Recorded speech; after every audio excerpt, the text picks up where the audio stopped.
Hey friends, and welcome back to Learn English Podcast Every Day. I'm so glad you're here with me today in this quiet space we share, where we can gently explore the beautiful journey of learning English together. This podcast isn't about rushing or feeling stressed. Instead, imagine it as a cozy corner, a soft light in the evening, where we simply connect with English in a way that feels natural, a way that weaves through stories and personal reflections. We're here to learn, yes, but more importantly, to feel comfortable and confident, letting the words unfold at their own gentle pace.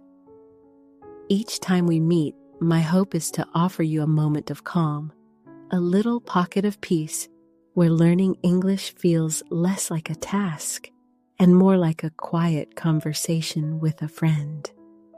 We'll delve into thoughts, feelings, and everyday moments, always with the intention of making English feel more like a part of you.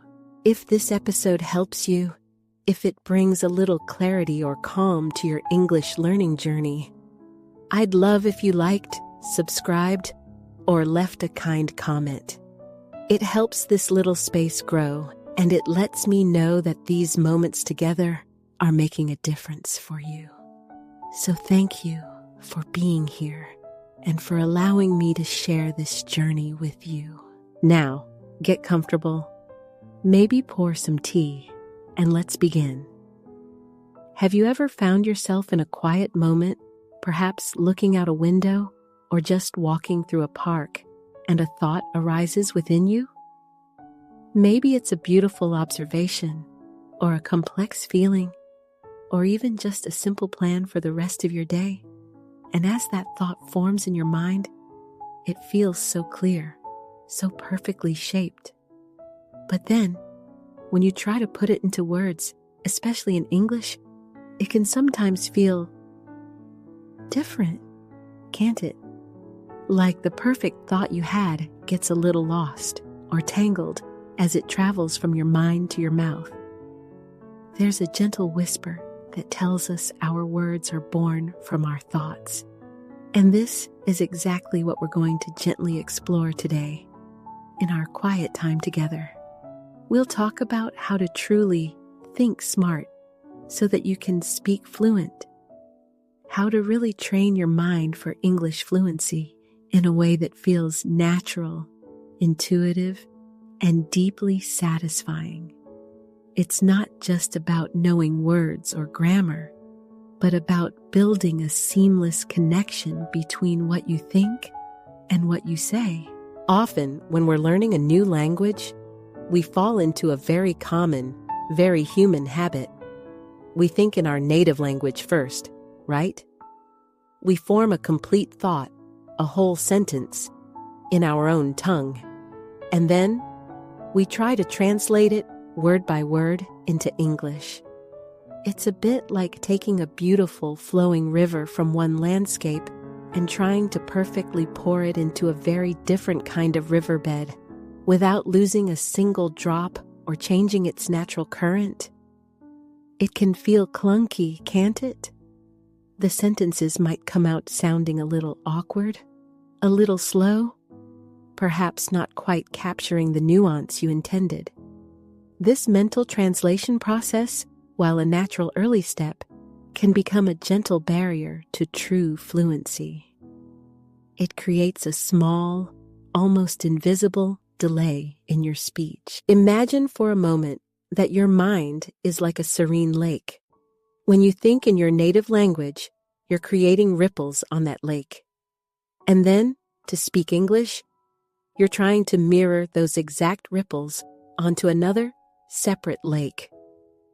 It takes time, energy, and sometimes the reflection isn't quite as clear or as fluid as the original. But what if you could learn to create those ripples directly on the English lake? What if your thoughts, as they arise, began to form directly in the shapes and sounds of English? That, my dear listener, is the essence of thinking smart for speaking fluent. It's about teaching your brain to bypass the translation step entirely. When your thoughts begin to flow directly in English, something truly wonderful happens. You stop stumbling over awkward translations. You stop searching for the exact equivalent of every word because your mind is already connecting concepts directly with their English expressions. It's like clearing away a thick fog that has been sitting between your inner world and your spoken words. Your speech becomes clearer, more confident, and much more natural. You find yourself able to express complex ideas with an ease that might surprise you. This shift, this gentle training of your mind to think in English, brings so many beautiful benefits. Firstly, it saves time. Imagine the mental energy you save by not having to translate every single thought. That energy can now be used to express yourself more richly, to focus on the nuance of your message rather than the mechanics of conversion. Secondly, it vastly improves your clarity. Your thoughts will align more naturally with English sentence structures, making your speech sound more authentic, more like a native speaker. And then there's the quiet boost to your confidence. When you feel your thoughts effortlessly turning into English words, that feeling of hesitation begins to melt away. You connect more deeply with the language, not just as a set of rules and words, but as a living, breathing part of your mind. It's about building faster mental associations between ideas, feelings, and the English vocabulary and grammar that expresses them. It's like building superhighways in your brain, connecting everything directly to English, rather than taking long, winding country roads through your first language. This journey of training your mind for English fluency is a gentle one, not a race. It's about cultivating new habits patiently and persistently. It's about embracing the idea that fluency isn't just about perfect grammar or a vast vocabulary, but about how gracefully your mind moves within the English language itself. Today, we'll explore some very simple yet powerful strategies to help you nurture this deeper connection, to gently guide your thoughts and ultimately your words into a more fluent English flow. So, take a deep, calming breath, and let's continue to uncover these peaceful pathways to fluency together. Now, as we gently shift our focus, I want to introduce you to some beautiful words and phrases that can truly become quiet friends on your journey to thinking and speaking English with more ease. These aren't just words. They are little keys that unlock deeper understanding and more natural expression. Let's take our time with each one, letting its meaning settle softly within you. First, we've been talking about how thoughts transform into words, and how sometimes that journey can feel a little bumpy. Our aim is to make it smooth, to make it flowing. So, the first phrase I'd like us to embrace is seamless connection. Imagine a river where the water flows from one part to another without any breaks, without any sudden stops or awkward turns. That's what seamless means. Perfectly smooth, effortlessly linked. A connection is simply how two things join together. So, a seamless connection describes that beautiful, uninterrupted flow between your thoughts and your spoken English words. It's the feeling when what you want to say just comes out, naturally, easily. For example, when you've practiced thinking in English, you might notice that you create a seamless connection between your ideas and your words. It feels so much more natural, doesn't it? Let's say that softly together. Seamless connection. Now, try it in your own quiet space, just letting the words flow. Seamless connection. Next, we explored the idea of moving beyond translating from your first language. We want our minds to go directly into English. For this, a very useful phrase is bypass translation. When you bypass something, you go around it, you avoid it, you skip it entirely. And translation, of course, is changing words or thoughts from one language to another.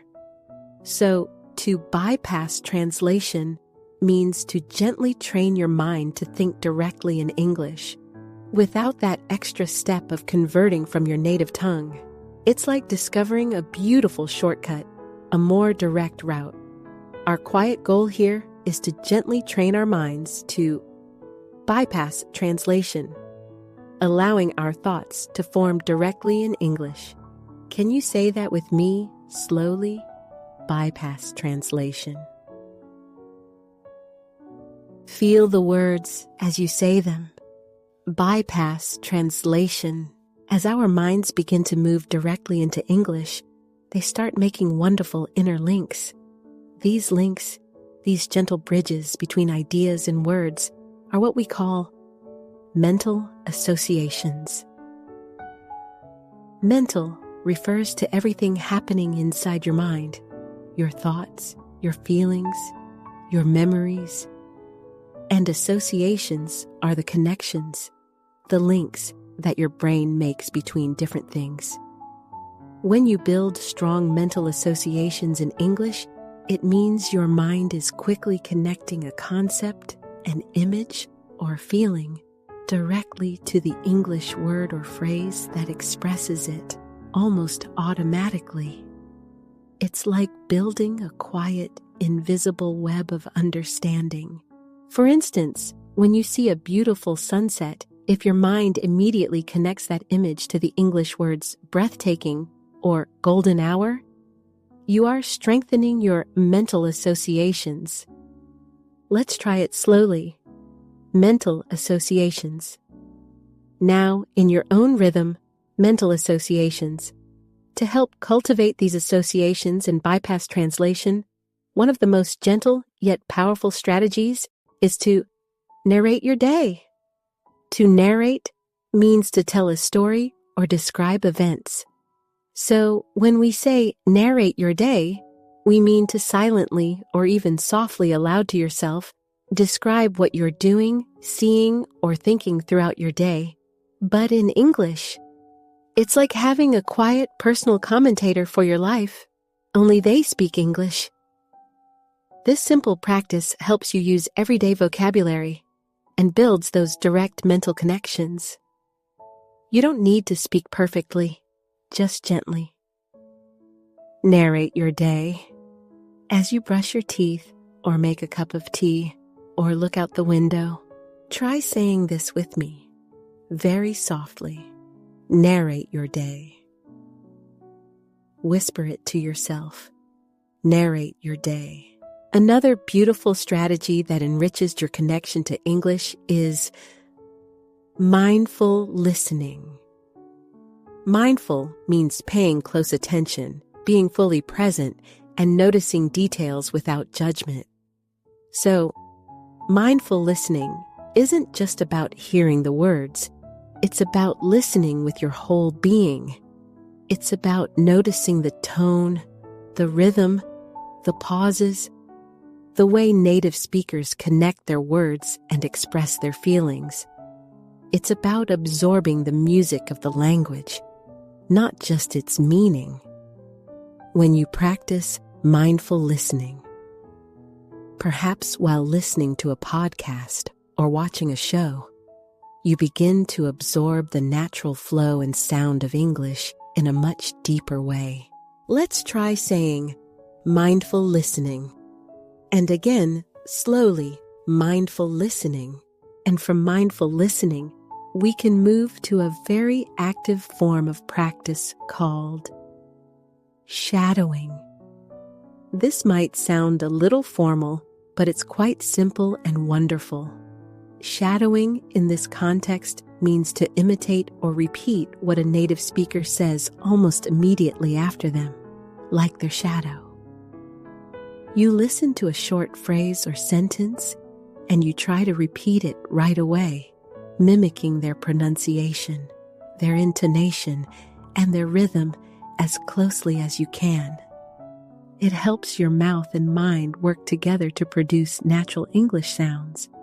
You can try shadowing a sentence from a favorite English podcast or a scene from a gentle movie. Let's gently try to say shadowing. And again, letting the word resonate, shadowing. Sometimes when we are speaking, especially when we are learning, we might need a moment to gather our thoughts, and that's perfectly okay. For those moments, we have what we call filler phrases. These are small words or phrases that native speakers use naturally to give themselves a moment to think, to signal that they're still speaking, or to simply make their speech sound more conversational. Things like, let me see, well, or I mean. They are not mistakes. They are part of natural speech, and they can help you feel more comfortable and confident when you need a slight pause. Using filler phrases, like, let me think, can give you a precious moment to organize your next thought without feeling rushed. Let's try saying that slowly. Filler phrases. And again, softly, filler phrases. Finally, remember that this entire process is about growing something beautiful, something organic within you. For this, the word is cultivate. To cultivate means to develop or grow something over time, especially a skill, a habit, or a quality, often with care and effort. Much like a gardener tends to a plant, we are not forcing fluency. We are gently nurturing it. We are slowly cultivating new habits in our minds for English fluency, allowing them to grow with patience and care. Let's say this word together, cultivate. And again, feel its meaning, cultivate. These words, seamless connection, bypass translation, mental associations, narrate your day, mindful listening, shadowing, filler phrases, and cultivate, are not just vocabulary. They are gentle guideposts on your path to thinking smarter and speaking more fluently. Allow them to settle into your awareness, to become part of your inner English world. You don't need to remember them perfectly right away. Just let their essence guide you. As we embark on this quiet journey with new words, it's also helpful to notice how we express ourselves, how we weave our thoughts into sentences. Grammar isn't just a set of rules. It's the gentle current that carries our meaning, allowing our deepest thoughts and experiences to surface clearly. Today, I want us to softly explore two particular ways of shaping our thoughts that are beautifully suited for reflection and for talking about our journey of learning English. The first is a special tense called the present perfect. Don't let the name sound intimidating. Think of it as a way to connect the past with the present, like a bridge. We use it to talk about experiences we've had, actions that started in the past and continue now, or things that happened in the past but have a clear connection to how we feel or what we understand right now. It's built with have or has and the past participle of a verb, like I have felt or you have learned. I've always found that the most profound shifts in learning happen quietly, almost imperceptibly, until one day you realize how far you've come. And the present perfect helps us articulate that journey. For instance, since we began this episode, You might already feel that you've gained a deeper understanding of how your mind works with English. It's not about finishing the journey, but about recognizing the progress you have made up to this very moment. You have been listening patiently, and I trust you have absorbed some new ideas. Think about your own journey. Perhaps you've been practicing silent narration throughout your day, or you've tried to bypass translation more often. When you reflect, you might say, "I've noticed a small improvement in how quickly words come to me." Or, "I've learned that consistent, gentle practice really does make a difference." It's about acknowledging the seeds you have planted and the growth that has started to emerge. This gentle tense allows us to look back with appreciation at the steps we have taken while still being very much present in our learning. We are continuously building, continuously evolving. Now, let's gently turn our attention to another way we can shape our sentences, especially when we want to talk about the actions themselves as concepts or activities. This involves using what we call gerunds as nouns. Simply put, this means taking a verb, an action word, adding ing to the end of it, and then using that word as a noun, as the subject of a sentence or the object of another verb or preposition. It allows us to elevate an action into an idea. For example, we talk about thinking in English. Here, thinking isn't just something you're doing right now.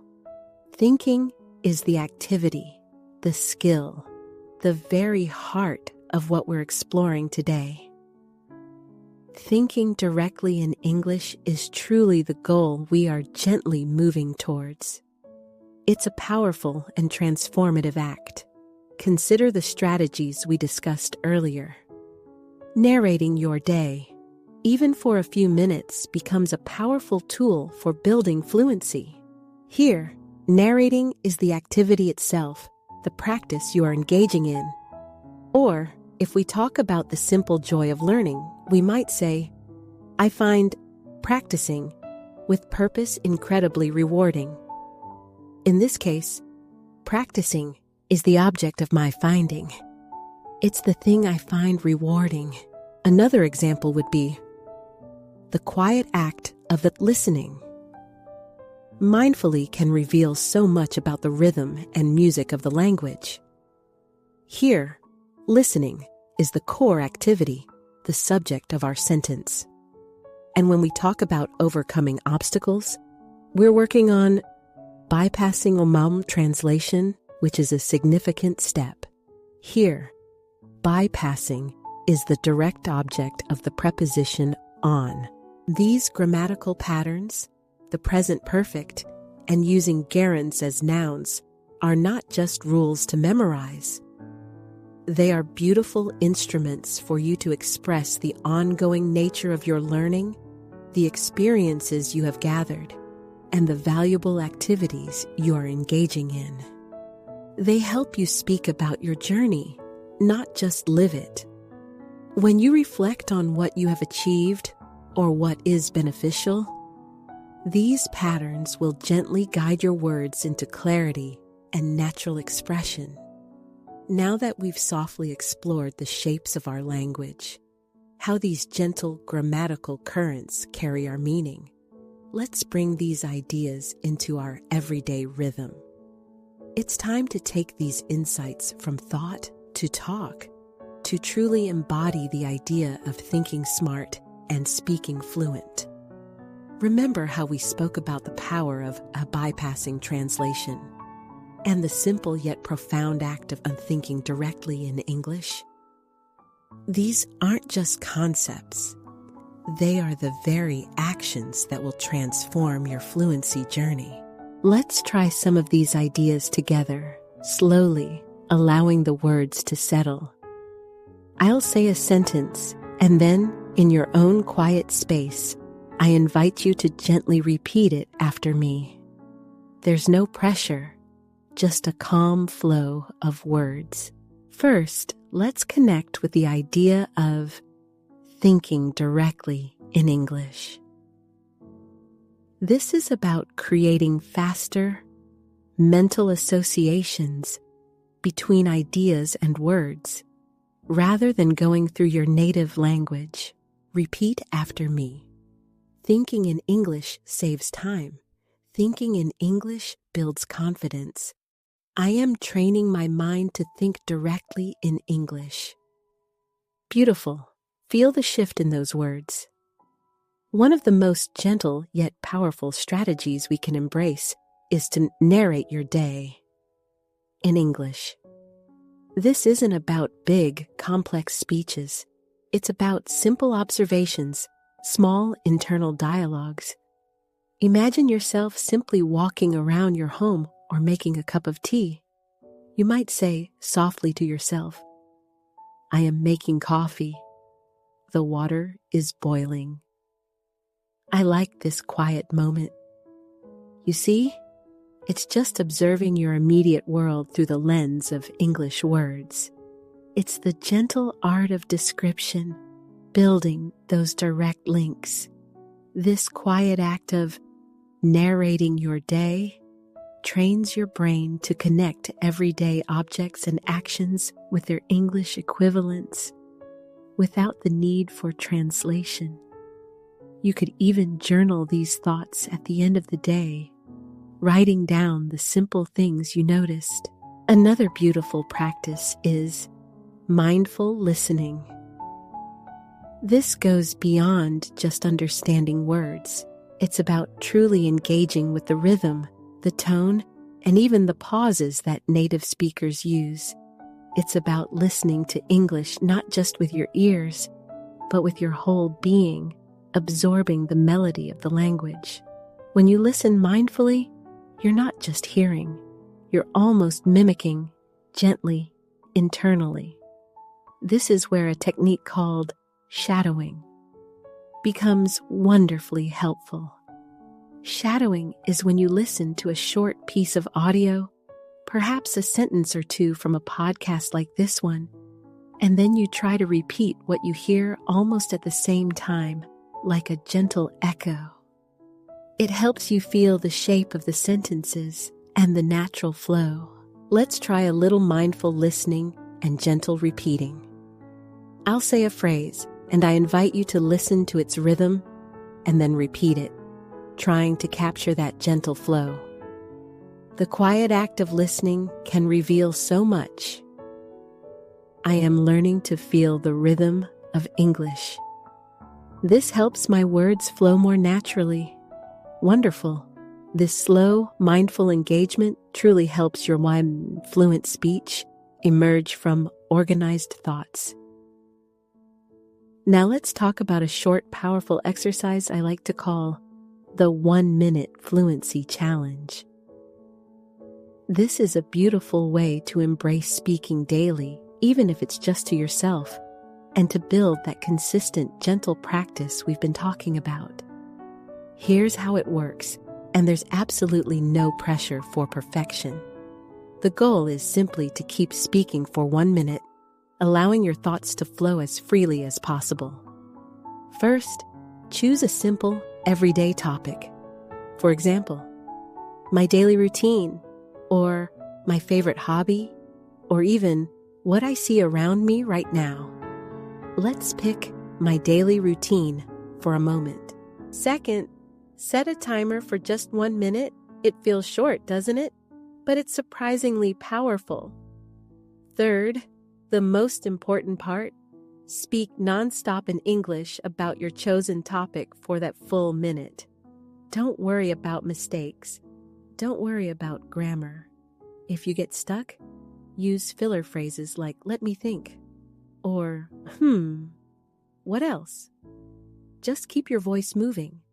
For example, if the topic is my daily routine, you might start, "Okay, my daily routine.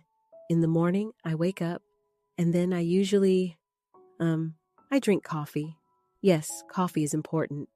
After coffee, I like to walk my dog. It's a nice walk. the air is fresh, and so on. Just keep going. Fourth, if you feel comfortable, gently record yourself. You don't have to listen back immediately, but having that recording allows you to reflect later. It's like a quiet snapshot of your progress. When you do listen, be kind to yourself. Notice the flow, not the mistakes. This simple act of recording yourself can be a profound tool for seeing how far you've come. And finally, celebrate small wins. Every single time you complete this 1-minute fluency challenge, even if it feels a little wobbly, you are strengthening those mental pathways. You are building confidence. You are actively choosing to engage with English. This mindful self-practice is truly where the magic happens. You can also use a journal to gently guide your thoughts. After a practice session, you could write down, "Today, I practiced talking about my morning. I found it easy to describe my coffee, but harder to talk about my thoughts. I will try to use more simple sentences tomorrow." This act of you journaling helps consolidate your learning, turning fleeting thoughts into solid steps forward. Remember, the goal isn't to be perfect, but to be consistent, to be kind to yourself, and to simply show up for your learning every day, even if it's just for a minute. Your mind is already doing so much beautiful work. By gently guiding it with these practices, you are truly setting yourself on a path to speaking English with more confidence, more clarity, and more heartfelt fluency. Remember at the very beginning, I invited you to get comfortable, perhaps pour some tea, and just settle into this quiet space with me? That feeling of calm, of gentle presence, is exactly the energy we want to bring to our English journey. It's not about rushing or pushing or striving for an elusive perfection. It's about simply being present with the language, allowing it to unfold within you. We've talked about how to think smart and speak fluent, how this beautiful dance between our inner thoughts and our spoken words truly shapes our English expression. We've gently explored the profound shift that happens when we begin to think directly in English. Bypassing that busy translator in our minds, it's a quiet revolution, isn't it? A path to building those faster mental associations, making your connection with English feel more natural, more intimate. We've discovered the simple joy of narrating our day, describing the small moments like the steam rising from a cup of tea or the gentle rustle of leaves outside our window. And we've touched upon the art of mindful listening, truly hearing the melody of English, allowing it to resonate within us, and even practicing shadowing to feel the rhythm of the words. These aren't just techniques. They're invitations to a deeper relationship with the language. Even our 1-minute fluency challenge, while a challenge, is approached with kindness and understanding. It's not about judging, but about engaging. It's about showing up for yourself, for your learning, even when it feels a little wobbly. And that, my dear listener, is the true heart of fluency. It's not about uttering every single word perfectly, without a single hesitation or mistake. No, not at all. Fluency, in its most beautiful form, is about consistent, intentional practice. It's about showing up day after day with a quiet determination and an open heart. It's about giving yourself permission to make mistakes, to stumble, to pause, and then to simply keep going. Every single word you speak, every quiet thought you form in English is a step forward. Every time you listen mindfully, you are nurturing your mind. You are closer to fluency than you might imagine. Those small, gentle practices, thinking directly, narrating your day, mindful listening, a quick 1-minute challenge, they are all building blocks. They are quietly, steadily creating new pathways in your mind, weaving the fabric of your English fluency. And remember, your confidence will grow not when you are perfect, but when you simply allow yourself to be in the process, enjoying the journey. So, as we bring our time together to a gentle close for today, I want to thank you, truly, for spending this quiet moment with me, exploring these thoughts and ideas. Your dedication to learning, your willingness to embrace this journey with patience and kindness is truly inspiring. If this episode, if these soft reflections have helped you feel a little more confident in your English today, a little more connected to the language, I would be so very grateful if you would share it with someone else who is also on their learning journey. Perhaps a friend or a family member who might also appreciate a calm, reflective space to learn English. Until next time, my dear friend, take care of yourself and always, always keep learning, one gentle, thoughtful step at a time.